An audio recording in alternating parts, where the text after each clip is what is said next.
ಡೆಲ್ಲಿ ತೀರ್ಪು ಕರ್ನಾಟಕಕ್ಕೆ ಒಂದು ರೀತಿ ಮರಣ ಶಾಸನ ಆಗಿದೆ.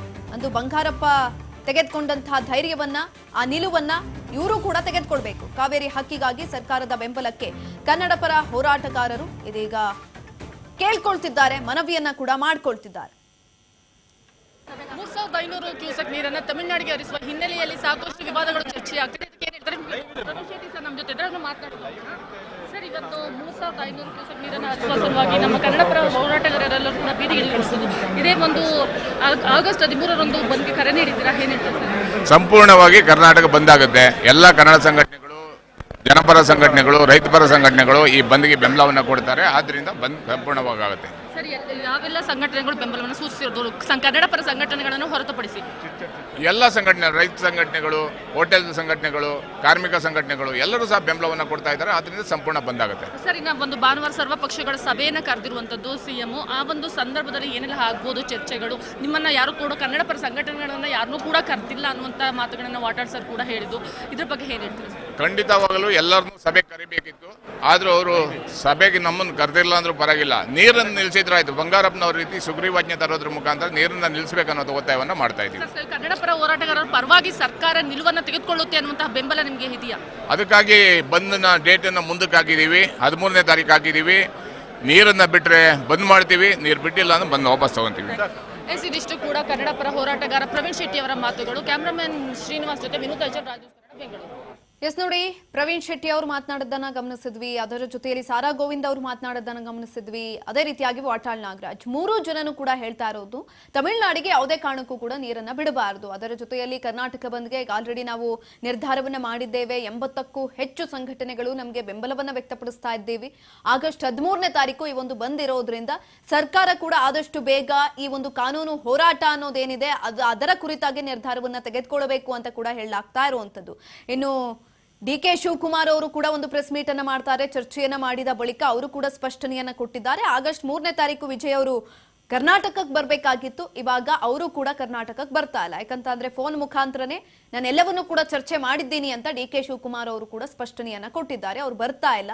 ಇವ್ರು ಆಲ್ರೆಡಿ ಹೇಳ್ತಾ ಇದ್ರು ಕನ್ನಡ ಪರ ಹೋರಾಟಗಾರರು, ಇಫ್ ಇನ್ ಕೇಸ್ ಏನಾದ್ರೂ ಆಗಸ್ಟ್ 3ನೇ ತಾರೀಕು ವಿಜಯ್ ಅವರು ಕರ್ನಾಟಕಕ್ಕೆ ಬಂದು ನೀರನ್ನ ಕೇಳುವ ವಿಚಾರಕ್ಕೆ ಏನಾದ್ರೂ ಅವ್ರು ಬರ್ತಾರೆ ಅಂತ ಅಂದ್ರೆ ಖಂಡಿತವಾಗಿಯೂ ಕೂಡ ನಾವು ಮುತ್ತಿಗೆಯನ್ನ ಹಾಕ್ತೀವಿ, ಅದು ಕೂಡ ಏರ್ಪೋರ್ಟ್ ನಲ್ಲೇ ಮುತ್ತಿಗೆಯನ್ನ ಹಾಕ್ತೀವಿ ಅಂತ ಸ್ಪಷ್ಟನೆಯನ್ನ ಕೂಡ ಕೊಟ್ಟಿದ್ದಂಥದ್ದು.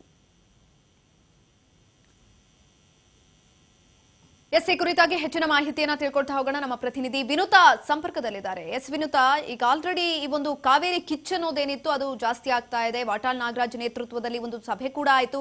ಸುದ್ದಿಗೋಷ್ಠಿಯನ್ನ ಮಾಡಿದಂತ ಸಂದರ್ಭದಲ್ಲಿ ಆಗಸ್ಟ್ 13ನೇ ತಾರೀಕು ಒಂದ್ ರೀತಿನಲ್ಲಿ ಅಖಂಡ ಕರ್ನಾಟಕ ಬಂದ್ಗೆ ಕರೆ ಕೊಟ್ಟಿದ್ದಾರೆ. ಯಾವ ರೀತಿ ಆಗಿರುತ್ತೆ, ಏನು ಹೆಚ್ಚಿನ ಮಾಹಿತಿ ಕೊಡೋದಾದ್ರೆ? ಸುಕನ್ಯಾ, ಇದೆ ಆಗಸ್ಟ್ 13ನೇ ತಾರೀಕು ಅಖಂಡ ಕರ್ನಾಟಕ ಬಂದ್ಗೆ ಇದೀಗ ವಾಟಾಳ್ ನಾಗರಾಜ್ ಅವರು ಕರೆ ನೀಡಿರುವಂತದ್ದು. ಇದಕ್ಕೆ ಸಂಪೂರ್ಣವಾಗಿ ಕನ್ನಡ ಪರ ಹೋರಾಟಗಾರರ ಬೆಂಬಲ ಕೂಡ ವ್ಯಕ್ತವಾಗಿದ್ದು, ಇದೇ 13ನೇ ತಾರೀಕೊಂದು ಅಖಂಡ ಕರ್ನಾಟಕ ಬಂದ್ ಆಗಲಿದೆ.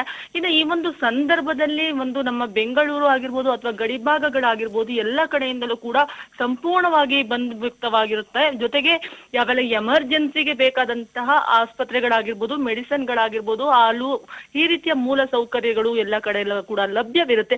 ಆದ್ರೆ ಕಂಪ್ಲೀಟ್ ಆಗಿ ಎಲ್ಲ ಒಂದು ಕನ್ನಡಿಗರಿಗೆ ಇದಕ್ಕೆ ಸಂಬಂಧಪಟ್ಟಂತೆ ಅಖಂಡ ಕರ್ನಾಟಕ ಬಂದ್ಗೆ ಬೆಂಬಲವನ್ನ ನೀಡಿ ಅನ್ನುವಂತಹ ಮಾತನ್ನ ವಾಟಾಳ್ ನಾಗರಾಜ್ ಸೇರಿದಂತೆ ಅನೇಕ ಕನ್ನಡ ಪರ ಮುಖಂಡರು ಕೂಡ ಮನವಿಯನ್ನ ಮಾಡ್ಕೊಂಡಿರುವಂತದ್ದು.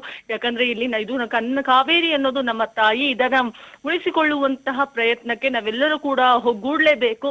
ಇಲ್ಲವಾದ್ರೆ ನಾವು ಕಾವೇರಿನ ಕಳ್ಕೊಳ್ಬೇಕಾಗುತ್ತೆ ಎನ್ನುವಂತಹ ಆಗ್ರಹವನ್ನ ಎಲ್ಲ ಕನ್ನಡ ಪರ ಹೋರಾಟಗಾರರು ಮಾಡಿರುವಂತದ್ದು. ಆ ಒಂದು ನಿಟ್ಟಿನಲ್ಲಿ ಕನ್ನಡಿಗರಿಗೆ ಒಂದ್ ರೀತಿಯ ಎಚ್ಚರಿಕೆ ಕರೆಯನ್ನು ಕೂಡ ನೀಡಿರುವಂತದ್ದು. ಯಾಕಂದ್ರೆ ನಾವು ಇವತ್ತು ನಮ್ಗೆ ಕುಡಿಯೋದಕ್ಕೆ ನೀರಿಲ್ಲದಂತ ಸಂದರ್ಭದಲ್ಲಿ ನಾವೇನಾದ್ರೂ ಕಾವೇರಿಯನ್ನ ಬರನಾಡಿಗೆ ಕಳಿಸಿ ಕೊಟ್ಟಿದ್ದೆ ಆದ್ರೆ ನಮ್ಮ ಒಂದು KRS ಡ್ಯಾಮ್ ಸಂಪೂರ್ಣವಾಗಿ ಬರಿದಾಗುತ್ತೆ. ಸೊ ತದನಂತರದಲ್ಲಿ ಅಲ್ಲಿ ಆನೆಕಲ್ಲಿನ ಬದಲಾಗಿ ನಮ್ಮ KRS ನಲ್ಲೇ ಅಂತಾರಾಷ್ಟ್ರೀಯ ಒಂದು ಸ್ಟೇಡಿಯಂ ಅನ್ನು ಕೂಡ ನಿರ್ಮಾಣ ಮಾಡಬೇಕಾದಂತಹ ಪರಿಸ್ಥಿತಿ ನಿರ್ಮಾಣವಾಗೋದ್ರಲ್ಲಿ ಯಾವುದೇ ರೀತಿ ಸಂಶಯವಿಲ್ಲ ಅನ್ನುವಂತಹ ಮಾತುಗಳನ್ನು ಕೂಡ ಕನ್ನಡ ಪರ ಹೋರಾಟಗಾರರಾಗಿರುವಂತಹ ವಾಟಾಳ್ ನಾಗರಾಜ್ ಸರ್ ಕೂಡ ಹೇಳಿರುವಂತದ್ದು. ಇನ್ನು ಮುಂದುವರಿದಂತೆ ಇದೇ ಆಗಸ್ಟ್ 3ನೇ ತಾರೀಕು ಪಕ್ಕದ ರಾಜ್ಯದ ಒಂದು ತಮಿಳುನಾಡಿನ ಸಿಎಂ ಆಗಿರುವಂತಹ ವಿಜಯ್ ಅವರು ನಮ್ಮ ಬೆಂಗಳೂರಿನ ನಮ್ಮ ಒಂದು ಕರ್ನಾಟಕದ ಸಿಎಂ ಆಗಿರುವಂತಹ DK ಶಿವಕುಮಾರ್ ಅವರ ಜೊತೆ ಒಂದು ಸಭೆಯನ್ನ ಕೂಡ ನಡೆಸ್ತಾ ಇರುವಂತದ್ದು. ಇನ್ನು ಆ ಒಂದು ಸಭೆಯಲ್ಲಿ ಸರ್ವಪಕ್ಷದ ಪಕ್ಷಗಳು ಕೂಡ ಭಾಗಿಯಾಗ್ತಾ ಇದ್ದಾರೆ. ಆ ಒಂದು ಸಂದರ್ಭದಲ್ಲಿ ಯಾವೆಲ್ಲ ತೀರ್ಮಾನಗಳನ್ನ ತೆಗೆದುಕೊಳ್ಳುತ್ತೆ, ಆ ಒಂದು ತೀರ್ಮಾನ ನಮ್ಮ ಕನ್ನಡಿಗರ ಪರವಾಗಿ ಇರಬೇಕು, ಇಲ್ವಾ ಆದ್ರೆ ಆ ಒಂದು ತಮಿಳುನಾಡಿನ ಸಿಎಂ ಏನಿದ್ದಾರೆ ಅವರನ್ನ ನಾವು ಕರ್ನಾಟಕಕ್ಕೆ ಯಾವುದೇ ಕೂಡ ಬರೋದಕ್ಕೆ ಬಿಡೋದಿಲ್ಲ ಅನ್ನುವಂತಹ ನಿಟ್ಟಿನಲ್ಲಿ ಇದೇ ಆಗಸ್ಟ್ 3ನೇ ತಾರೀಕು ಕೂಡ ಏರ್ಪೋರ್ಟ್ ಬಂದ್ಗೆ ಕೂಡ ಕರೆಯನ್ನ ನೀಡಿರುವಂತದ್ದು. ಸುಕನ್ಯಾ. ಎಸ್ ವಿನುತಾ, ಈ ವಿಚಾರಕ್ಕೆ ಸಂಬಂಧಪಟ್ಟಂತೆ DK ಶಿವಕುಮಾರ್ ಅವರು ಕೂಡ ಒಂದು ಸುದ್ದಿಗೋಷ್ಠಿಯನ್ನ ಮಾಡಿದ್ರು. ಇವಾಗ ವಿಜಯ್ ಅವರು 3ನೇ ತಾರೀಕು ಬರ್ತಾ ಇಲ್ಲ ಕರ್ನಾಟಕಕ್ಕೆ, ಯಾಕಂತಂದ್ರೆ ಫೋನ್ ಮುಖಾಂತರನೇ ಎಲ್ಲಾ ಮಾಹಿತಿಯನ್ನ ಕೂಡ ತಿಳ್ಕೊಂಡಿದ್ದೀನಿ ಅಂತ ಕೂಡ ಸ್ಪಷ್ಟನೆಯನ್ನ ಕೊಟ್ಟಿದ್ದಾರೆ. ಹಾಗಾಗಿ ಏರ್ಪೋರ್ಟ್ ಅಥವಾ ಮುತ್ತಿಗೆ ಹಾಕುವಂತ ಯೋಚನೆ ಏನಿತ್ತು ಅದನ್ನ ಕೈ ಬಿಡ್ಲಾಗತ್ತೆ ಅನ್ಸುತ್ತೆ. ಖಂಡಿತ ಸುಕನ್ಯಾ, ಯಾಕಂದ್ರೆ ನಮ್ಮ ಕನ್ನಡಿಗರ ಪರವಾಗಿ ವಿಜಯ್ ನಿಲುವು ಇರ್ಲೇ ಇಲ್ಲ ಪಕ್ಷದಲ್ಲಿ ಮಾತ್ರ ನಾವು ಏರ್ಪೋರ್ಟ್ಗೆ ಬಂದಿಗೆ ಕರೆಯನ್ನ ನೀಡ್ತೀವಿ ಎನ್ನುವಂತಹ ಮಾತುಗಳನ್ನ ವಾಟಾಳ್ ನಾಗರಾಜ್ ಅವರು ಹೇಳಿದ್ದು.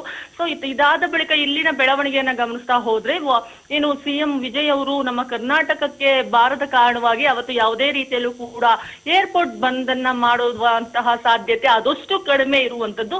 ಸೊ ಆ ಒಂದು ಸರ್ವ ಪಕ್ಷಗಳ ಸಭೆ ಏನಿದೆ, ಎರಡು ಸಿಎಂಗಳು ಕೂಡ ಮುಖಾಮುಖಿಯಾಗಿ ಯಾವುದೋ ಒಂದು ಮಾರ್ಗದಲ್ಲಿ ಮಾತುಕತೆಯನ್ನ ನಡೆಸಿ ನಮ್ಮ ಕನ್ನಡಿಗರ ಪರವಾಗಿಯೇ ತೀರ್ಮಾನವನ್ನ ಕೊಡಲಿ ಅನ್ನುವಂಥದ್ದು ಎಲ್ಲ ಒಂದು ಕನ್ನಡ ಪರ ಹೋರಾಟಗಾರರ ಒಂದು ಆಶಯ.